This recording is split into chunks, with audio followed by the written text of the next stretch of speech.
Hey everybody, Tony D, little Joan here. You can see her lying sweetly just off camera. She's very clingy today. Wants a lot of pet, don't you, Joan? You didn't get to go do it WALK today. So we're cooped up in the house.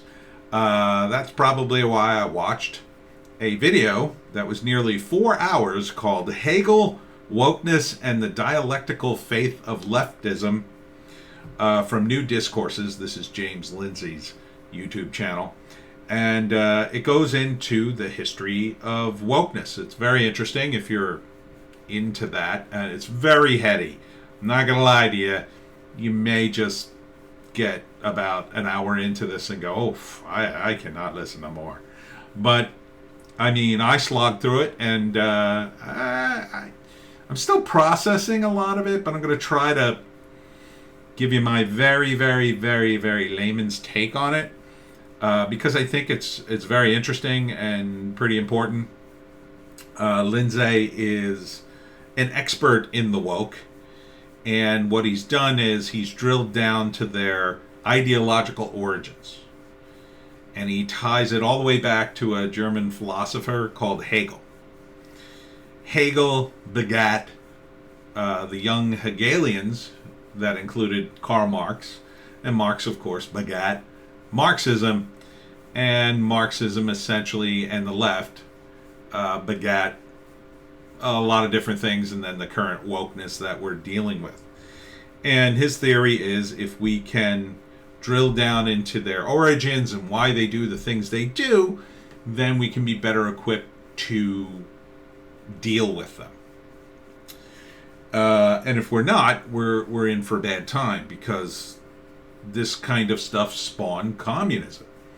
And communism killed over 100 million people. A couple 100 million people, I think. A lot. A whole lot of people. So, the basic, and this is really simplifying it, but I'm going to try to wrap my brain around it. And I think Lindsay said something like this on Twitter before, but the woke use a special form of anti-logic, right? So a lot of times when whether you're discussing something online or arguing with somebody, you assume that there is an idea that once you show the person, hey, this guy stole my donut, that the other person will go, oh, okay, I see he did steal your donut. I see that there's evidence he has powdered sugar on his face. He's got a napkin full of powdered sugar. There's a trail of powdered sugar from the donut box in the break room all the way to his desk. You've shown me enough evidence to conclude that, yeah, you're right, he stole your donut. And therefore things change. The problem with the woke people is they don't really care about the stolen donut. They only care about winning the argument. And so they'll say anything, essentially, to win that argument. They will be on both sides of the issue. Yes, he stole the donut, but you haven't dealt with your whiteness. And then, make up a bunch of woke nonsense, too. The concept I'm sort of grasping at is this idea of the dialectic. And that is this idea that you're criticizing things. And the way Hegel does, and Lindsay compares it to alchemy, like science is about what is, but alchemy is what could be. And the alchemist believes that you tear away enough from any base metal and you'll get to the gold. So the Hegelians are kind of like that. They believe that a society, you tear away the bad portions and you'll get to a utopia where everything's perfect. Everything is perfect. Everybody thinks the same. Everybody has the same. And we're all on the same page. And he's also a tremendous statist. He is all about the state. The state is in its most perfect form. Will guide us all, is kind of his deal. The problem, of course, is,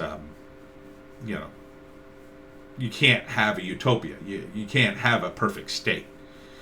But the people who believe in this wokeness, this sort of Hegelianism, believe, like, if you could just get rid of racism, if you could just get rid of racism and transphobia and homophobia and all the various phobias, and embrace diversity, if all these Trump supporters just embraced it all, things would be perfect.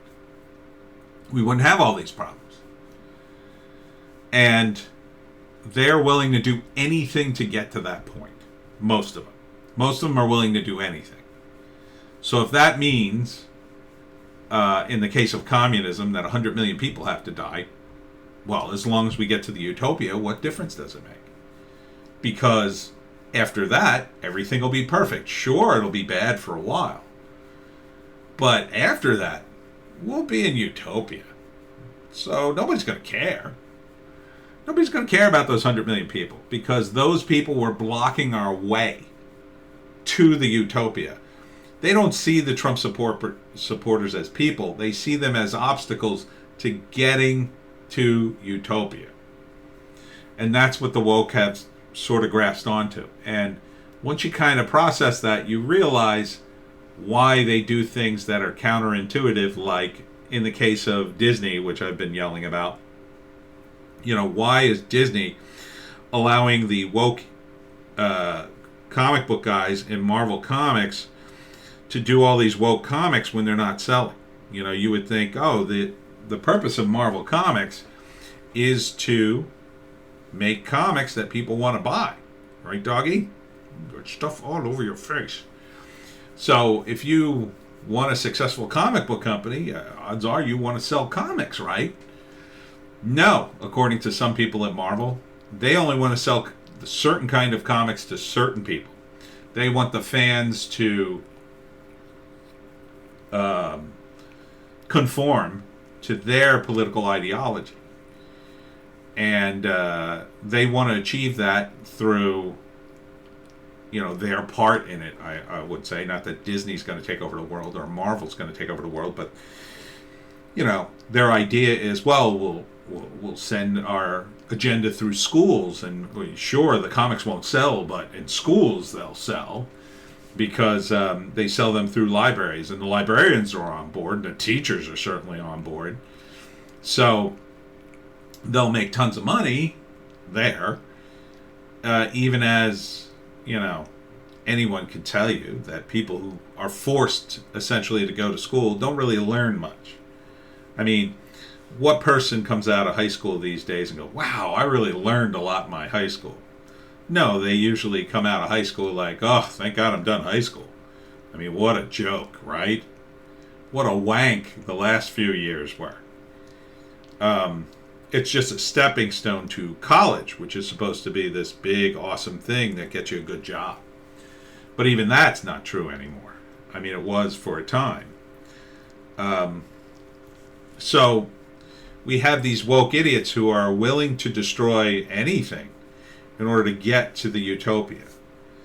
And the way they destroy it is by constant criticism. That's part of the dialectic. It's this idea you just tear down the bad parts and you're left with the good, which doesn't really work, right? Because each person has, even amongst the woke people, there are variations. There are going to be tons of variations between what's considered good and what's considered not good, which is why these guys are, like Obama said, the left is a circular firing squad. They are, because they will shoot each other because, you know, somebody will go, oh, wait a minute, I don't agree with that. Oh, you're the problem. See, you're the problem getting to utopia. While I was watching this, I was reminded by something Ayn Rand said, and she said that the left basically atomizes itself to the level of the individual eventually.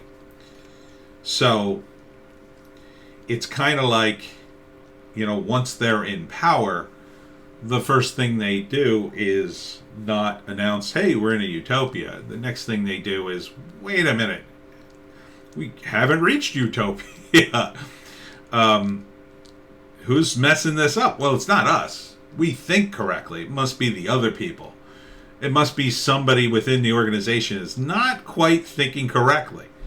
So, let's say, for sake of argument, you managed to get all the Trump supporters on board with your nonsense, and you've got everybody at this level. Well, a few people will be above them in the progressive hierarchy, and you're still using pronouns, male and female.